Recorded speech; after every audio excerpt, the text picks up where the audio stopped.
Good morning students, welcome you in today's class.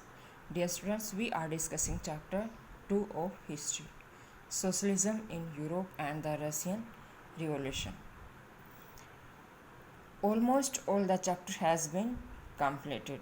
We have discussed the important topic of this chapter, how socialism came in Russia. What were the changes that came in this country? After that, we discuss about the Russian revolutions, the main topics.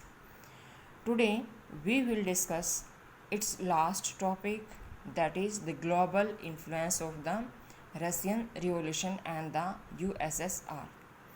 हम क्या आज जो रसिया में revolution हुई थी और जो यहाँ का एक संगठन था USSR, union of Soviet socialist republics, इसका वैश्विक प्रभाव क्या पड़ा, जो विश्व के दूसरे देश हैं उनके ऊपर रशियन रिवॉल्यूशन और यूएसएस का क्या प्रभाव रहा, इसके बारे में हम डिस्कस करेंगे। अब जैसे वहाँ पर पार्टीज़ बनी हुई थी वैसे ही पार्टियाँ बनाई गई, जो सोसाइटीज़ थी वहाँ पर चेंजेस आने लगे और जो बोल्शेविक थे उन्होंने जो कॉलोनियल पीपल थे उनको इनक्रेज किया कि वो उन्हीं के एक्सपेरिमेंट को फॉलो करें। In many countries, communist parties were being formed. The Bolshevik encouraged colonial people to follow their experiments. जैसे रसिया में पार्टीज बनी हुई थी वैसे ही बहुत सारे देशों में कम्युनिस्ट पार्टी बनी, like communist party of great Britain. अब जो बोल्शेविक थे इन्होंने लोगों को इनक्रेज किया, कॉलोनियल पीपल जैसे कि भारत एक कॉलोनी था ब्रिटिश लोगों की, तो उन्होंने कॉलोनियल पीपल को इनक्रेज किया, उत्साहित किया कि वे उनके एक्सपेरिमेंट को फॉलो करें। अब यहाँ पर एक कॉन्फ्रेंस होती है जो रसिया में की गई थी। Many non Russian from outside the USSR union of Soviet socialist Republic participated in the conference of the people of the East and the Bolshevik founded Comintern।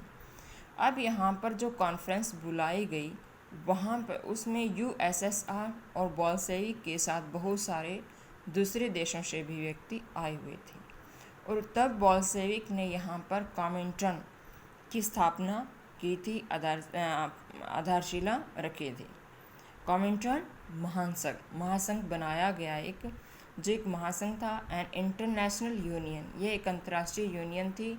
किसकी यूनियन थी? प्रो बोल्शेविक सोशलिस्ट पार्टीज़, जो Bolshevik से पहले socialist parties थी उनकी एक union की स्थापना की गई। The USSR had given a global face to socialism by the time of the second world war. जब दूसरा विश्व युद्ध हुआ था उस टाइम तक जो यूएसएसआर था वो समाजवाद को एक वैश्विक चेहरा दे चुका था। Yet by the 1950, the style of government in the USSR was not in keeping with the ideals of the Russian Revolution। यद्यपि जो वहाँ की गवर्नमेंट थी, रसिया में गवर्नमेंट की एस्टेब्लिश की गई थी 1950 तक, वहाँ पर ऐसा कोई आइडल्स, कोई आदर्श नहीं अपनाए गए थे जो रशियन रिवॉल्यूशन के अकॉर्डिंग थे।